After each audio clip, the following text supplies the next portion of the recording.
tout à l'heure man am naa expérience su dossier politique parce que j'ai subi un procès politique te xam naa comment ça se passe. Oui. Parce que dossier Karim Wade yaa ngi doon wax léegi mës nga gis ku ñu jugé condamné ko libéré ko nuitamment defaral ko passeport. Mais ça c'est politique rek moo mën loolu c'est pas ordinaire. La justice ne marche pas comme ça. Donc Barthélémy Diaz fii lañ ko convoqué mu am pression populaire ñu renvoyé. Macky Sall qu'est-ce qu'il a dit? Il n'était pas au courant. S'il était au courant, il allait demander qu'on reporte jusqu'après les locales. Et tout le go, on reporte jusqu'après les locales. Léegi c'est le moment. Donc politique dafa yàgg dugg ci administration de la justice. Dossier Adji Sarr Sonko kenn mënu ci génne politique. Naturellement. Parce que bu doon un dossier naturel. kon du def l'objet de tant de tintamarre. kon du def l'objet de débat. Mais justement c'est par rapport à cette question wala à cette identité politique moo tax on se pose des questions par rapport à ces lenteurs. Non, c'est la justice nag qui est interpellée. Problème bi du Adji Sarr du Sonko parce que tous les deux nee nañu dañu bëgg ñu juger leen. Mais c'est la justice qui est interpellée moom moo war a administrer justice moom moo war a vider ce dossier parce que fi mu nekk nii nommé nañu un autre juge kon moom moo war a continuer instruction dossier bi. Parce que l'une des parties n'a toujours pas encore été entendue. te tant que loolu amul moom même li mu bëggoon sax ci ñu rendre ko son passeport. du mën a nekk quand il n'aura pas été entendu dans le fond. Donc qu'est-ce que la justice attend? Qu'est-ce que le cabinet attend pour piloter ce dossier boo xam ni. ñëpp a ngi toog di xaar fu wànnante di mujj ak ay gëtëm. Donc loolu mooy liñ ci war a jàpp. Maintenant les 14 morts kooku beneen affaire la. kooku aussi ça dénote de la volonté des autorités de mettre la lumière parce que quand même am na ci ay cas yoo xam ni soxlawul sax enquête parce qu'on a vu tous ici des images vidéo d'un homme détenu qui a tiré à bout portant sur quelqu'un qui portait qu'un drapeau ne serait-ce que benn cas boobu waroon nañ ko mën a leeral te dans tous ces morts qu'on a eu à déplorer amul autopsie donc pas de début d'enquête. Mais qu'est-ce qui se passe? Comment comprendre? Non, c'est la politique de tel cas on ne peut pas avoir mënuñu am justice que mu ñu mën a situer les responsabilités. Pourtant c'était là devant tout le monde. C'est la politique. Du ñu mën a condamner à un certain degré les forces de l'ordre yi nga xam ne ñoom ñoo leen di liggéey. Événement Colobane on a tué un policier. Kan mooy plaider pour policier boobu? dañ ko dóor brique ba mu dee. 94 on a tué 6 policiers. Pourquoi on n'en parle pas? Est-ce qu'on avait situé les responsabilités? État mooy doxee noonu moo tax mën leen man d'expérience.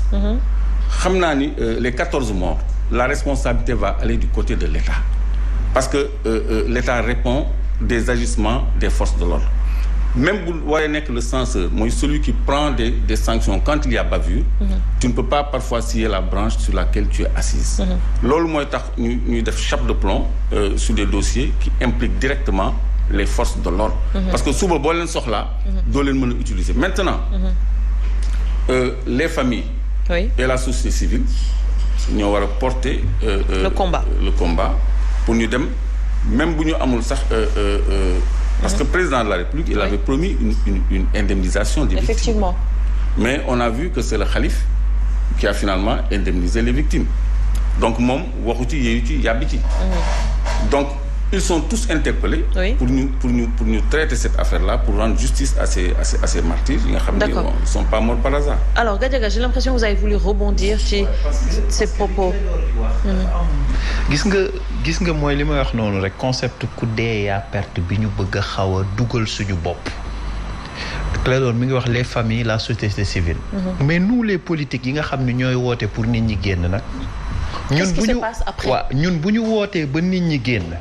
Après ñun bu amee ay mort mais day amaale suñu biir Mamadou Diop mais dafa bokkoon ci parti yaakaar naa.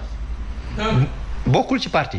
Mais dama gis ñu bari ay républicains moment boobu APR doon la wax même proximité ak moom. Mais en tout cas y a même des gens du man événement wu 2011 yi mënoon naa ci dee comme sama ay morom. su ci ku ci nekk ci ñun. bu fekkoon ci yow la dal mais boobu sa njaboot dina bëgg pour que lii mu leer gis nga man Néné. mais moo tax est-ce que la responsabilité n'est pas kañ moo tax Néné man bëgguma ñu nekk consommateur kese. gis nga l'affaire Sonko Adji Sarr. dama gëm ni ñoom ñaar ñëpp nee nañ dañu bëgg procès te procès il faut mu am xamalu tax. gis nga ku suivre tey même ni Clédor waxee nga xam ni dafa rax politique. li muy wax maa ci bëgguma ci xuus.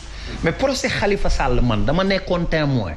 dama bokkoon ñi jàkkaarloog juge Lamotte di témoigner pour Khalifa Sall.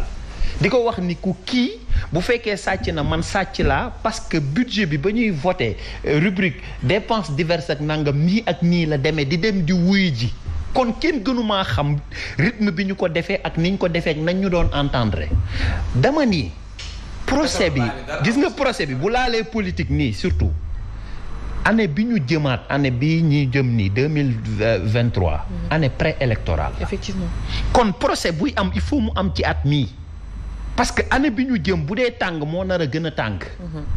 mooy li ma la wax problème kenn du ko déplacer dañ koy résoudre mais dama ni la Ousmane Sonko du yor parteem yor ay communicant am yor ligne bu muy communiquer Adji Sarr yor ay journal yor ay avocat am di am ay médias yu am doole yu muy mën a waxe mais ñi amul kàllaama laa wax ku leen waxal parce que même la presse dama seetlu ni Néné dañ leen di tombeloo tuuti ci piège bi presse bi ni muy defee titre à la une ni procès Adji Sarr Ousmane Sonko bi ba léegi leerul kañ lay am noonu la presse bi waroon a defee titre ni ñi génn àdduna ba léegi nii amul benn début d'enquête bu ci am.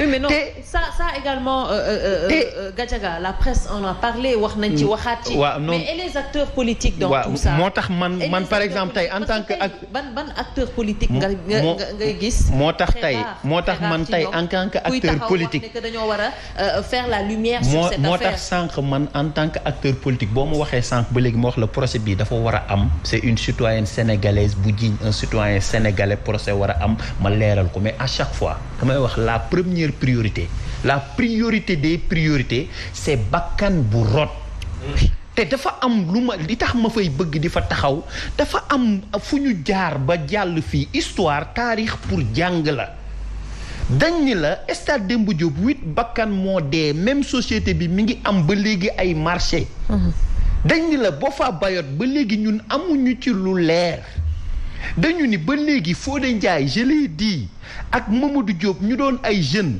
ak jeune Colobane yi ñu torturé woon ak yooyu ba léegi amuñu ci lu leer bu dee leeral ak teg justice mooy mënuñu siyee ci branche bi ñu toog c'est extrêmement grave parce que ay bakkanu doomu aadama mënul continuer ñuy dem ci concept ku dee yaa perte te bu dee nit ku ñu xam la ñu am nu ñu ko toppee bu dee nit ku ñu xamul la un sénégalais lambda boo xam ni xëy na siiwuloo wala nangam ñu mën koo fàtte ay xale yu ndaw ñoo gis nga bu fekkee liir nga ni ñuy tegee ñi dee mars ñuy wane seeni at mais boo koy liir sa yaram day daw 14 ans 15 ans mais booy yu fekkewul bi Ablaye Wade di falu ñoo xam ne bi Ablaye Wade di doon président ñu ci bari ci ñoom fekkewuñu ko mais loolu mënuñu continuer di seetaan Sénégal muy nekk loo xamante ni Fallou Sène dañ koy dóor bal mu dee non ñu ni du mujj fenn ñu dóor ko Bounama Silla Sagna ñu ni du mujj fenn ñu dóor ko Bassirou Faye ñu ni du mujj fenn stade ba nit ñi dee ñu ni loolu ne ba kañ te yàlla xam na ni mi ngi dal njabootu jàmbur ñu koy wax nit ñi di banque seeni baaraam mais mën na dal ku nekk. ban mécanisme tey jii la ñu war a teg wala la acteur politique yi war a teg déggoo ak société civile pour pousser justement la justice à ce que ñu def la lumière sur cette affaire. mais acteurs politiques yi ñun suñu biir ñun acteurs politiques yi. mais ñoo commencé wul par waxante dëgg. mais ñi fi nekk nii ñëpp ñun ñoo nekkoon M23 non. comment ça.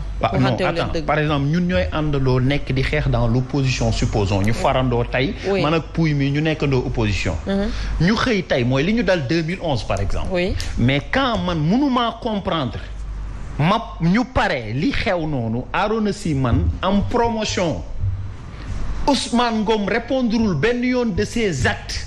yi nga xamante ni am na fi dama jàppoon ni ñooñu dañ ci am responsabilité ki mën a joxe ordre ni nañu taal dragon bi jaarale ko ci foule bu mel noonu man loolu mënuma ko comprendre et ces leaders yi nekk aux affaires tey moment boobu dañ ko doon ñaawlu wax ni lii dañ ko war a tirer au clair mais quel est le rapport ak ñàkk waxante dëgg bi nekk non quand je dis ñàkk waxante dëgg mooy bu ñu demee tey ba ñooñu di exercer même personne yi nga doon gis ñuy dénigrer ay faits di wax dafa leer mais nit ñooñu ñoo dootul ko wax loolu laa ni mooy ñàkk waxante dëgg et bu fekkee loolu c'est une forme de protection boo xam ne dañ koy def parce que tey egsi nga pouvoir mais ça c'est grave parce que gis nga la police et la gendarmerie aussi du dañoo ñëw rek ñu teg leen nii dafa am ay forces de l'ordre dafa am nu muy doxalee dafa am nu mu war a doxee dafa war a am ay lu leen régir du ay mort dafay am nii rek ñu xëy ni mort yi am na nañ ko passer perte et profit man dama gëm ni fépp nu ñu densité ak communication luñ ko yokk ci ni procès dafa war a am concernant Ousmane ak Adji Sarr noonu la ñu war a waxee ñi ñàkk seen bakken mais war nañ xam yan condition lañ ñàkkee seen bakken parce que gis nga ne loolu buñ koy oyofal dafay nekk loo xam ne day perpétuer wu à chaque fois dëkk xam nga gis nga cette affaire là xam nga lan la ñu wan ni suñu dëkk yi ci ay sookul maanaam taxawul ci kënu yu dëgër ñun ñëpp on a vu le Sénégal moment boobu on a vu une république bu vaciller on a vu le Sénégal a failli frôler le pire comprendre mais gis nañ Sénégal boo xam ni moment boobu ñun ñëpp gis nañ ni lii mënoon na basculer dem fu nekk ci lu ndaw kon dëkk dafay am loo xam ni daf ciy tegu surtout la justice c'est important gis nga ne sànq sama rakk Cheikh Omar mi ngi wax lu am solo mu ne Abdoulaye da ko doon wax mais almaxtum mu njëkkoon di ci insister mu ni dëkk buñ demee ba yoon amatu fa mais loolu mooy dee nañu mu ni gis nga dëkk bu fa justice dëgërul mooy dee nañu yàlla suñu boroom moom yàlla sax day wax ni injustice dama ko bañ ba tere ko man sama bopp man yàlla moom yàlla mu ni dafa bañ injustice ba tere ko moom boppam mais ne fu ñuy waxee na leer ci entre ñoo xam ne ñi ngi dund mais waxuma la ak ñi ñu faat seeni bakkan loolu il faut ñu ci insister et j'insiste sur ça man événement mars li ma ci gën a metti mooy daal 20 ans 18 ans 19 ans 14 ans ku koy xool bu nekkoon sa kër la am bu doon sa kër la ñu sox balu fetal xale muy sang bi di gicler ba mu génn àdduna non vraiment di nga bëgg ni lii même bu dee ndogalu yàlla ngëm la ci ñun mais bu ëllëgee mu bañ a am mais problème mooy mu am 2011 amaat 2000 amaat mais man bi muy am ci Mamadou Diop 17 heures lañ ma jàpp yóbbu ma dikk mais man bu fekkoon jàppuñu ma bis boobu 17 heures man maa fay jiitu moment yooyu ñun ñoo doon jiitu foofu kon mënoon na nekk ku nekk ci ñun na ma yàlla baal même le président Macky Sall moment boobu kenn du ko fa jiitu Moustapha Niasse mi nekk assemblée nii moment boobu kenn du ko fa jiitu c'est ça bu fekkee moment boobu APR la nekkoon xam na li may wax ni ñoom kon kenn du leen fa woon jiitu boobu boobu yaa ngi PDS d'accord mais je veux dire même le PDS a mené des combats yu laajoon benn moment peut-être ñu mën cee ñàkk seen bakken li may wax pour ñun ñëpp la il faut ñu xam ni bakkanu doomu aadama du ay caaxaan te Sénégal la ñuy gis ay bakkan rot du ñu génn di rendre compte askan wi lii am ni mais attends man dama gis le jeune Ryan là bi gaañu génn àdduna Maroc mais Ryan yàlla na ko yàlla yërëm mais ma gis sénégalais yi jàpp Ryan ak George Floyd mais ku ne def ko ci sa affaire yi sur les bavures policières mais ñaata sénégalais ñoo décédé mais vrai ñun chaque jour ñu am suñu George Floyd du bokk mais waaw George Floyd ba dee Amérique am na ñu nekk fii dem fële corniche di sukkal benn oom mais man loolu ma jaaxal mais ne Ryan yàlla na ko yàlla yërëm mais loolu ça fait mal nga gis xale bu nekk ci teen ak nangam waaw mais Bounama Silla Sagna 14 ans la am mais xale yi 17 ans la ñu am dañu am ay waajur mais ni ñu raayaan ak keneen parce que communication rek lañ ci def mais nañu xam ni noonu la xale yi doone woon ay yaakaaru Sénégal et ça passe par vous waaw kañ ça passe également par moo tax ma ciy insister bu baax c'est important.